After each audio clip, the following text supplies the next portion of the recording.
At the end of the 18th century, doctors were using toxic plants of all kinds mixed up together according to their ideas, and Hahnemann found this totally drastic. He was very intent on helping people, not killing people. Dr. Hahnemann smoked his pipe from morning till night, deeply absorbed in thought. The thought of becoming a murderer towards the life of my fellow human beings was terrible to me. He gave up practicing medicine and used his literary skills to support his large family. In time, serious illnesses endangered the lives of my children, my flesh and blood, and there was no means on which I could rely for affording them relief. Hahnemann felt sure that God must have ordained a method for healing the sick, and he was determined to find it. In 1790, when Hahnemann was translating a medical textbook, something caught his attention. The text stated that quinine, a remedy made from Peruvian bark, cures malarial fever because it is bitter.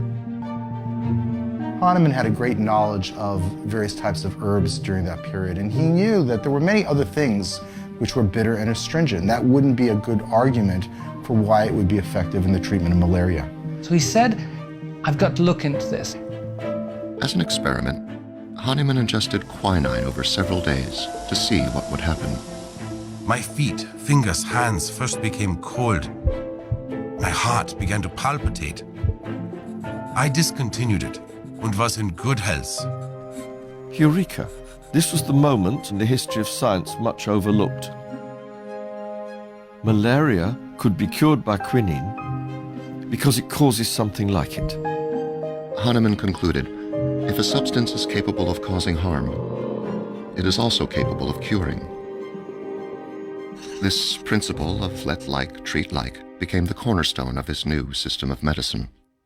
This is basically like a vaccine. You give a small quantity of what makes the person sick, and the body reacts and heals itself. Inspired by his experiment with quinine, he continued to do what he called provings or testings on himself and his family, using a variety of substances that he found in pharmacies and in nature. Dr. Hahnemann meticulously documented his findings. When the toxicity of the remedies produced unwanted side effects, Dr. Hahnemann began watering them down and vigorously shaking them.